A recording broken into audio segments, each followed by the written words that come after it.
In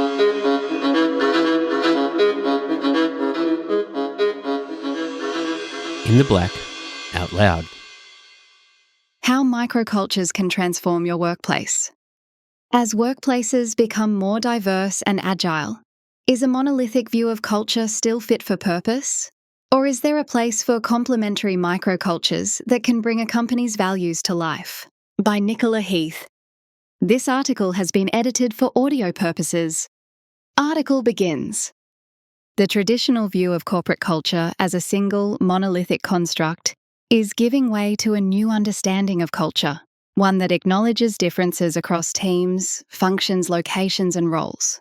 Microcultures, which in the workplace are the teams in a wider company, are created when employees connect over shared identities, challenges, interests, or hobbies. While advocates argue that these microcultures present an opportunity to organisations, many leaders are unsure how to make the most of them. In Deloitte's 2024 Global Human Capital Trends Report, 71% of respondents acknowledged that the best way to cultivate culture is to focus on individual teams. While half the executives surveyed felt the strongest cultures possessed a degree of variation, many felt managing these distinctions was a difficult challenge.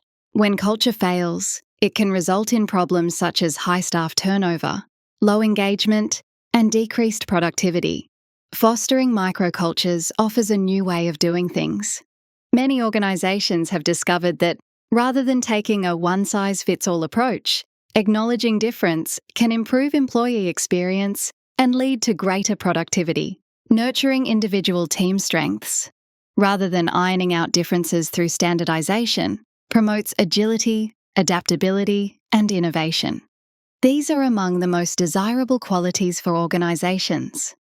And the concept of microculture better reflects today's diverse workforce.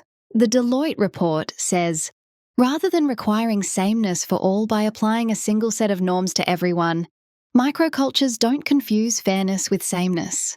By helping to ensure equity rather than equality or sameness, microcultures can celebrate and capitalise on individual and team differences. It's a trend driven by factors including hybrid and remote work, workplace diversity, advancing technology, and a concept known as human sustainability, which prioritises employee needs, concerns, and their career development. According to Deloitte, the benefits of fostering a network of microcultures include better collaboration, stronger business and human outcomes, and increased agility, all key contributors to an organisation's long-term success. So how can organisations leverage microcultures to improve company culture? How culture works. Scott Smith, a leadership coach at Boldside HR, says culture is created by the values and behaviour a group either celebrates or rejects. He says, while we try to encourage culture at an organisational level, the real work is done at the team level. Workplace culture expert Colin D. Ellis says microcultures start to emerge once an organisation reaches around 50 staff. In these larger organisations, the company culture is a combination of microcultures, which operate best when they share a set of common features. Ellis explains, you need a spine or a backbone, and that's generally the purpose of an organisation: who we are, what we do, and our aspirations. The organisation's core values are the emotional principles that connect people. Different teams throughout the organisation will need to act and behave in different ways, but you want the values to be at the core of everything that they do. Scott Smith agrees, noting that it is up to leaders to ensure these microcultures align with broader organisational values.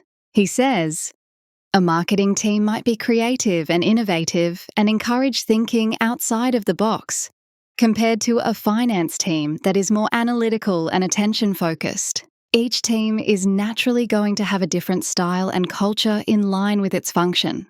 Create healthy microcultures. To create healthy microcultures, teams require autonomy, resources, and critically capable managers. However, Colin D. Ellis notes that most managers lack the training required to confidently build healthy cultures that align with organisational values. He says, if organisations truly want to leverage the power of microcultures, They need to educate their managers on how to do it. Once you're taught how to build a great team in line with the organisation's values, you can do it time after time, or else your inability to do it will show itself very quickly. He adds that engagement is an effective indicator of a manager's ability to build a healthy culture, and says, the better managers generally have higher engagement scores.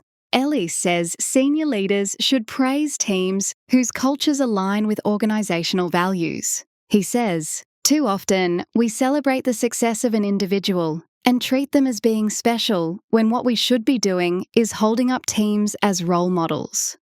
Value-focused recruitment.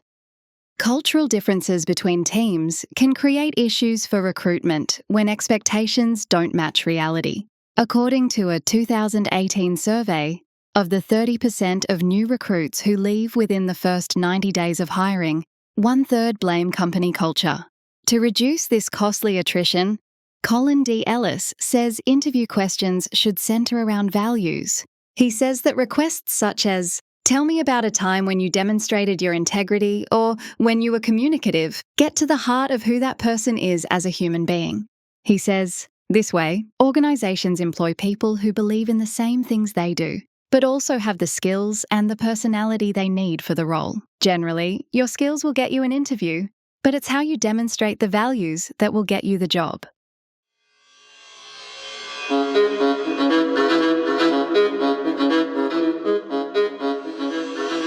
In the Black Out Loud.